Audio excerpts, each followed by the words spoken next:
Assalamualaikum warahmatullahi wabarakatuh. Perkenalkan, nama saya Santi Juliarti dengan nomor NPM 10060322152 dari kelas A mata kuliah Partnership Syariah. Di sini saya akan mempresentasikan tentang perencanaan bisnis. Bisnis yang akan saya buat adalah bisnis dalam bidang toko kue atau dalam bidang makanan, yaitu toko kue. Jadi lagi. Assalamualaikum warahmatullahi wabarakatuh. Perkenalkan, nama saya Santi Juliarti dengan nomor NPM 10060622152 dari kelas A Partnership Syariah. Di sini saya akan mempresentasikan tentang perencanaan bisnis. Bisnis yang akan saya kembangkan adalah bisnis dalam bidang makanan, yaitu bisnis toko kue yang bernama Bonbon Bakery. Untuk daftar isinya, yang pertama itu adalah latar belakang, lalu ada ide usaha, rencana lokasi usaha, strategi, ramalan penjualan, analisis break-even point, analisis lab forecasting, dan analisis payback period. Kue adalah makanan ringan atau makanan penutup khas Indonesia. Kue ini dibuat dengan cara pemanggangan. Adonannya terdiri dari beberapa bahan, di antaranya yaitu tepung terigu, gula, susu, lemak, dan bahan pengembang. Untuk bisnis yang akan saya buat dan saya kembangkan adalah bisnis dalam bidang makanan, yaitu toko kue. Bisnis dalam bidang makanan adalah salah satu bisnis yang sangat potensial pada saat ini. Kenapa saya memilih bisnis makanan, khususnya kue? Karena kue ini merupakan makanan yang sangat digemari oleh masyarakat. Bisnis toko kue ini akan saya nama Bonbon Bakery. Bonbon ini diambil dari bahasa Prancis yang berarti permen. Tetapi pada saat ini istilah bonbon ini mengacu pada permen coklat yang berbentuk bulat di bagian atas dan rata di bagian bawah. Istilah bonbon ini juga dapat berarti coklat atau kue manis. Lalu ada keunggulan dari toko kue Bonbon Bakery. Yang pertama itu, customer dapat mengcustom desain kue seperti warna, rasa, dan gambar sesuai dengan keinginan customer, sehingga dapat meningkatkan kepuasan bagi customer itu sendiri. Lalu yang kedua, menggunakan bahan-bahan yang berkualitas tinggi. Produk yang akan kami buat akan menggunakan bahan-bahan yang berkualitas tinggi, sehingga tidak akan membahayakan konsumennya. Lalu yang ketiga, memiliki rasa yang enak dan penampilan yang menarik. Dan keempat, menggunakan kemasan yang berasal dari bukan bahan plastik. Kemudian untuk rencana lokasi usaha, rencana dari bisnis kami akan dilakukan dengan dua metode. Yang pertama itu ada metode penjualan online. Penjualan online ini dilakukan dengan menggunakan media sosial, yaitu TikTok dan Instagram. Lalu yang kedua, ada penjualan secara offline. Rencana penjualan offline ini akan dioperasikan dengan toko kue yang bernama Bonbon Bakery. Bonbon Bakery ini akan berlokasi di sebelah minimarket, dengan alamat lengkapnya itu berada di Jalan Raya Cagak Subang, nomor 15. Jalan Cagak, Kecamatan Jalan Cagak, Kabupaten Subang, Provinsi Jawa Barat. Berikut adapun gambar petanya. Kemudian ada rencana strategis untuk meningkatkan penjualan. Yang pertama itu membuat produk yang menarik dari segi visual, rasa, dan harga. Produk yang menarik dari segi visual dan rasa dapat menarik pembeli untuk datang kembali dan membeli produk kita. Lalu yang kedua ada lokasi toko yang strategis. Lokasi ini adalah salah satu strategis yang paling penting dalam bisnis. Ketika lokasi tempat bisnis kita berada di dalam lokasi yang strategis, maka dapat pula meningkatkan penjualan sehingga dapat meningkatkan omset. Lalu yang ketiga, promosi penjualan. Promosi penjualan ini dapat berupa promosi online maupun promosi offline. Rencananya, kami akan melakukan promosi online dan promosi offline. Untuk promosi online-nya, kita akan menggunakan media sosial dengan cara mengunggah foto dan video produk. Lalu untuk promosi offline-nya dilakukan dengan cara di sekitar toko dengan cara membagikan brosur dan menggunakan atau memasang papan nama yang unik sehingga dapat menarik konsumen. Lalu berikutnya ada analisis ramalan penjualan. Di sini kami akan menjual 3 produk. Yang pertama itu brownies, lalu yang kedua itu ada mini cake, dan yang ketiga ada cookies. Untuk brownies, penjualan dalam setahunnya itu kami meramalkan sekitar 2.875 dengan rata-rata per bulannya 115. Untuk mini cake, penjualan dalam setahunnya itu 2.750 dengan rata-rata per bulannya itu 110. Lalu yang terakhir untuk cookies, penjualan dalam setahunnya itu 2.600 dengan rata-rata penjualannya sekitar 104.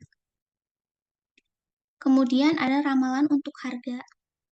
Di sini kami akan menjual brownies seharga 30.000, mini cake 20.000, dan cookies seharga 10.000. Selanjutnya ada analisis break-even point atau BEP. Analisis break-even point atau BEP ini adalah suatu kondisi di mana dilakukannya analisis untuk menentukan titik di mana usaha yang dijalankan tidak mengalami keuntungan maupun kerugian. Perhitungan break-even point dapat ditentukan dengan menentukan terlebih dahulu biaya operasional, rata-rata harga jual, margin kotor, atau dalam persen GPM, lalu menentukan margin unit produk dengan rumus rata-rata harga jual unit dikali margin kotor. Dan dari hal tersebut kita dapat menentukan BEP unit dan juga BEP penjualan. Di sini untuk biaya operasionalnya adalah sekitar 4.222.167. Lalu untuk rata-rata harga jualnya itu sekitar Rp20.000 dan margin kotornya itu dalam persen GPM yaitu 20,45%, dan kita dapat menghitung margin unit produknya, maka didapatkan 4.090, dan juga kita dapat menghitung nilai BEP unitnya. BEP unit ini dihitung dengan rumus beban operasional dibagi margin untuk produk. Maka didapat untuk BEP unitnya itu sekitar 1033 unit. Lalu untuk BEP penjualan dihitung dengan cara rumusnya itu BEP unit dikali rata-rata harga jual. Maka dapat ditentukan BEP penjualannya itu sekitar Rp20.660.000.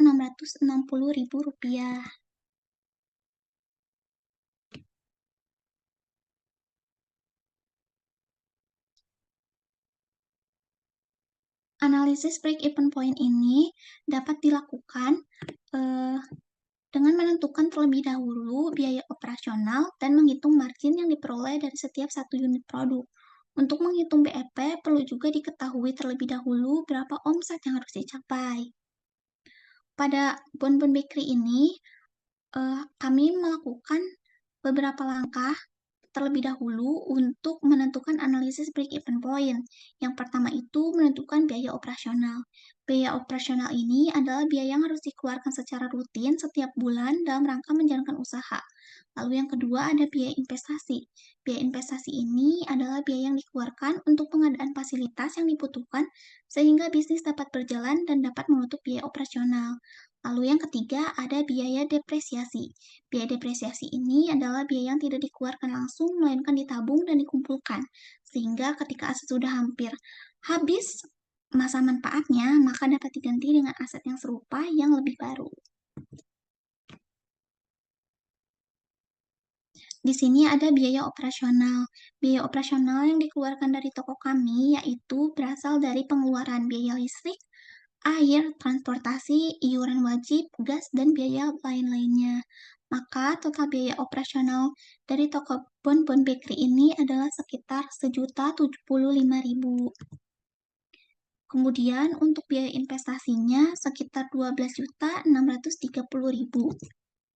Dan untuk biaya depresiasinya sekitar Rp147.167. Selanjutnya adalah analisis self forecasting. Self forecasting ini atau ramalan penjualan merupakan prediksi yang dibuat oleh seorang pebisnis untuk melihat gambaran potensi pengembangan bisnis yang akan atau sedang dijalankan di waktu yang akan datang. Ramalan penjualan ini dibuat dengan cara memprediksikan potensi penjualan produk dalam setiap bulannya hingga 1 tahun berjalannya usaha. Pada bisnis toko kue Bonbon Bakery ini dilakukan analisis self forecasting untuk melihat potensial bisnis.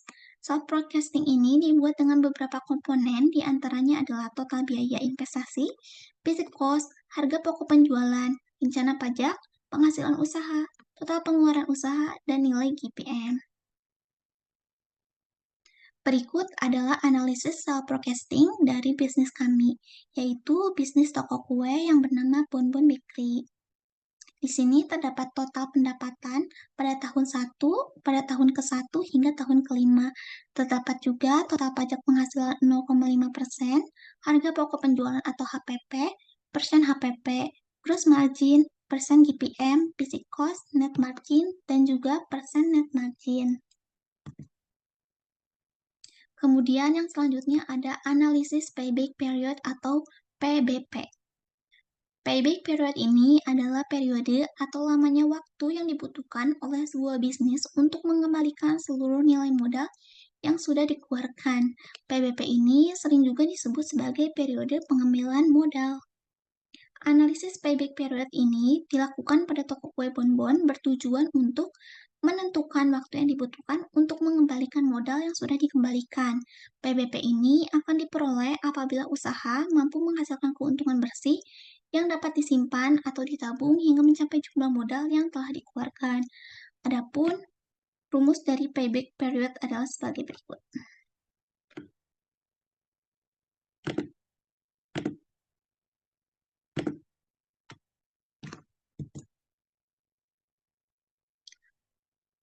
Berikutnya ada perhitungan untuk payback period dalam toko kue yang bernama Bonbon Bakery. PBP ini dapat dihitung dengan cara rumusnya itu tahun keuntungan dikali 12, lalu ditambahkan investasi dikurangi dana cash dikali 12 per net margin.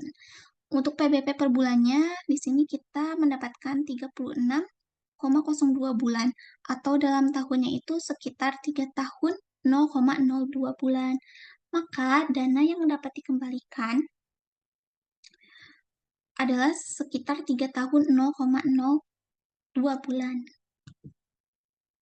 Kesimpulannya, perencanaan bisnis adalah aktivitas atau kegiatan penting yang harus Anda siapkan sebelum memulai sebuah usaha. Yang harus disiapkan yaitu adalah penentuan nama ide usaha. Nama ide usaha ini adalah salah satu hal terpenting dalam usaha karena itu adalah identitas dari suatu usaha. Nama dapat mempengaruhi usaha. Hal lain yang harus disiapkan adalah lokasi usaha, rencana strategis untuk meningkatkan penjualan, analisis ramalan penjualan, analisis break-even point, analisis self forecasting, dan juga analisis payback period.